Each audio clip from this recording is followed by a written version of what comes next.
Welcome back, America. It's Hugh Hewitt in the ReliefFactor.com studio, joined now by Senior Advisor to the President, Donald Trump, Kellyanne Conway. Hello, Kellyanne. Welcome back. Well, thank you, Hugh, to you and your listeners. I want to begin by asking you to restate what Director Wray did on July 23rd, because as you said in your Twitter feed yesterday, not many people seem to have noted what Director Wray testified about.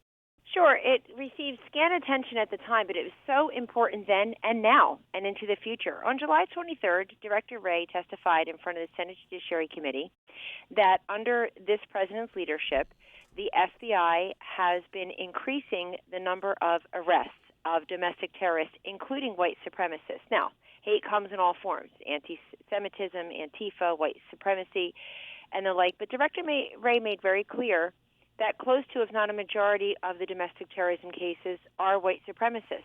But this administration is cracking down on them. They've made it a priority. That testimony was so important. And do you know why it got very little attention, Hugh? Because the very next day, Bob Mueller was going to testify. So the Twitter and TV world were so obsessed telling you and me and everyone else what Bob Mueller was going to say, what he was going to do, bombshell, which of course ended up being a bomb, hold the shell. And they didn't pay much attention. It got a little bit of print coverage for those who covered terrorism and international domestic terrorism. But the director, and I've talked to the director since, and he's been briefing members of Congress this week, I know, on the shooters, these monstrous murderers in El Paso and Dayton, who should receive no sympathy from any of us, frankly. And in one case, I guess the death penalty won, he's dead. But he's made very clear, Director Wray, that we are looking at that. It's been a priority. After 9/11, Hugh, see something, say something was about packages. But the FBI makes clear that it's also about people. And we all need to be more vigilant. In the case of the Dayton shooter, he was known to have a kill list for boys, a rape list for girls. In high school, people knew this. They were afraid of him. He went away for a little while. The school was either, I think it was closed for a day because a third of the students weren't coming, I read in the papers.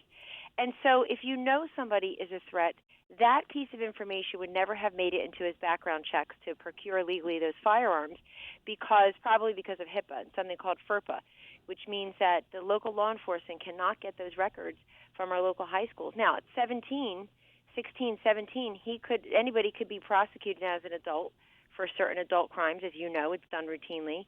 So surely, if he were that much of a threat to society, we could have known somehow without abridging all of his privacy rights and without threatening other people's constitutional rights, we could have known that in this specific circumstance and others, this person is a threat to public safety. I'm also willing to bet, Kellyanne, that U.S. Attorney Thomas Cullen, who prosecuted successfully the Charlottesville killer, he is profiled in the Washington Post yesterday that for 15 months he has been hell on wheels against white nationalist violence. It's only part of his job to go after James Field, the killer in Charlottesville.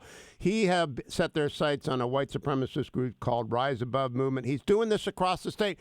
It gets no press whatsoever. Well, the Post covered. I got to give the Post credit. But it's generally known that Tom Cullen, a Trump appointee, is out there prosecuting these people. But that's the problem when everybody is reactive and not proactive. That's the problem when all of the media sometimes sound the same. They literally sound the same all day long, 24/7, same stories, same guests, same chyron, same screaming headlines. And then when something like this happens again, and every administration has faced it multiple times, people are reacting, nerves are raw, emotions are high, and folks just reach for the easy, I think the least helpful yet easiest thing to say, which are personal insults and presumptive negativity, particularly about the president. I mean, Hugh, I am very dismayed that you've had presidential candidates, people who want to be president, given all this airtime, unchallenged. I've been watching. I have the clips if anybody wants them. Got them handy. I'll have them forever.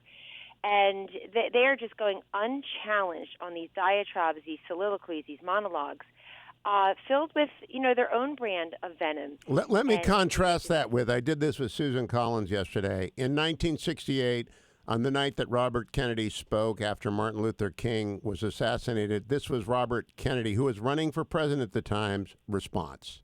For those of you who are black and are tempted to be filled with hatred and mistrust of the injustice of such an act against all white people, I would only say that I can also feel in my own heart the same kind of feeling. I had a member of my family killed, but he was killed by a white man. But we have to make an effort in the United States. We have to make an effort to understand, to get beyond or go beyond these rather difficult times. My favorite poem, my favorite poet was Aeschylus. And he once wrote,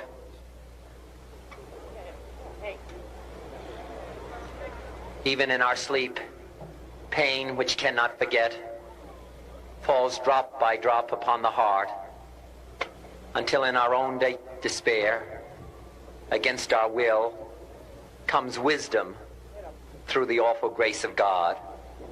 What we need in the United States is not division. What we need in the United States is not hatred.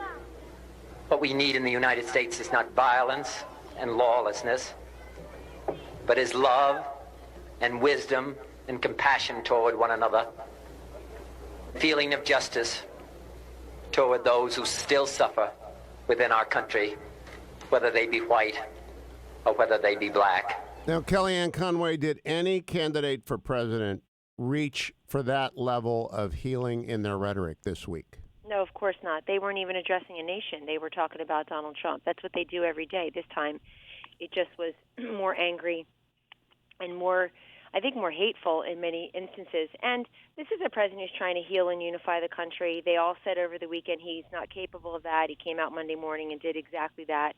He would never denounce white supremacy, they said. He did exactly that. He would never go to El Paso and Dayton, and in fact, he shouldn't go. He went. People there were very grateful. They'll always find the people who weren't. But as the president said yesterday, he put it perfectly. It's the political people who are attacking him, by and large, and he's not going to respond. They want to be president. He is the president. But this is what presidents do, and I think he's also taken concrete steps, Hugh. He's talking about these red flag laws that are already on the books in 17 states and the District of Columbia in some form. This again, extreme risk protection orders means that in the instance where someone is a threat to public safety, that man or woman should not have access to firearms.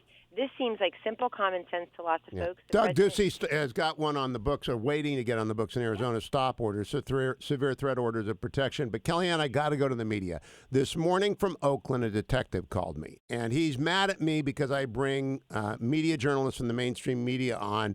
Here's what he had to say. The guys I'm worried about are the people you work with who are increasing the rhetoric to such a high degree, as you mentioned yesterday, about monetizing their product in order to get higher ratings. And I don't think they realize that they are ginning up the machines to such a high degree. I do fear an attack either on the media or God forbid, a political assassination attempt.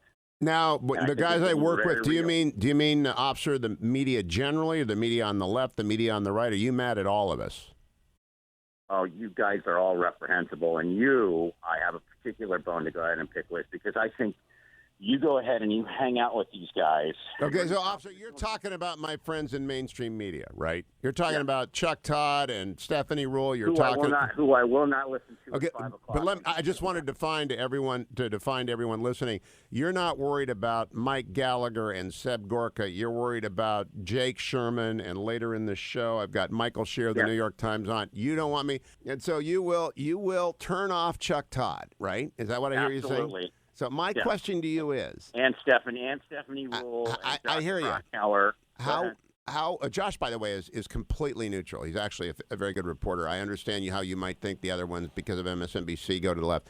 Now, Kellyanne, I think Chuck is a very good reporter and plays a fair game. You've been on his show 100 times. I think Jake Tapper's a very good host. He plays a fair game. But nobody on the left thinks the right is fair, and nobody on the right thinks the left is fair. What are we going to do about this? Well, first of all, kudos to you for playing a clip of a guest who was taking you to task. Usually when that happens, people ignore it and never invite the guest on again. So that happens often in mainstream media. Look, you just mentioned two people by name who I know, Chuck Todd and Jake Tapper. I don't agree with a lot of what they say on their shows, but I know they're good people, and I know they're great husbands and fathers. And they run a fair game. I mean, they give you time. Well, they give us time. I thought again, they give us time. They also give platforms, though, to people who don't necessarily know what they're talking about, and that's problematic. But look, I'll say this. Recently, the president was interviewed by Chuck Todd on Meet the Press. It was his first interview as president on a show where he had appeared many, many times over the years, including I pulled the clips for the president 20 years ago. He sat with the late Tim Russert, God rest his soul, and talked about what he would do with North Korea if he were president. I mean, 20 years ago, it's pretty prophetic. But that was a great interview, I thought, because Chuck Todd and President Trump had a conversation, a respectful but tough discussion on any number of issues. They both did their respective jobs. And Chuck Todd got criticized by many on Twitter and in mainstream media. You should have said this. You should have said that. You should have pushed back. How do you give him a platform? So even when people are doing their respective jobs, I think there's way too much of an expectation by people who have on their political armor that members of the media are going to be partisan one way or the other. Look at what happened to the New York Times this week. That was regrettable that they changed the headline. That was factual and newsy. It said, quote, Trump calls for unity against racism. They got lit up immediately. They capitulated to the angry Twitter mob, which is something that you really shouldn't do. And they changed that headline, and the editor said, the head of the newspaper said it was a bad headline, quote unquote. It was on the front page of the news. It was a newsworthy headline. The president, in fact, had called for unity against racism. That is factual. It just didn't mollify the readers who want to accept, and if not expect, the New York Times to be virulently anti-Trump. That's not the job of a newspaper. That's what the opinion pages are for. No, people who are addicted to outrage are driving the media crazy. I think the media is extremely stressed right now. I think they're driving themselves crazy, too. And everybody, people keep saying, lower the tone, take a step back. We're doing that. I mean, I work on a lot of issues that are bipartisan in nature, as do my colleagues at the White House and across the administration, certainly. There's a great piece in the Washington Post today. It's an interview by Michael Kranish with the president. It is. I want everybody to read it because it is the most ranging interview the president has given about his brother, Fred Jr., and it's in today's Washington Post. And the president granted that interview. I was there when he gave it. He granted that interview because people were sort of talking out of school about what had happened during Fred Jr.'s battle with alcoholism and throughout his life. He died at 1981 at the age of 42. And, of course, 8 years older than our current president, Donald Trump took over the family business. But it's a very raw look inside of a family dealing with somebody who's struggling the way many families do. That's the president I know. That's going to get scant attention today. It's a great interview in a mainstream paper, the Washington Post. I'll go read it. Kellyanne Conway, always pleasure to talk to you, Kellyanne. Keep on pressing on. And America, go read that article in the Washington Post that Kellyanne just pointed you to. Also, it's time for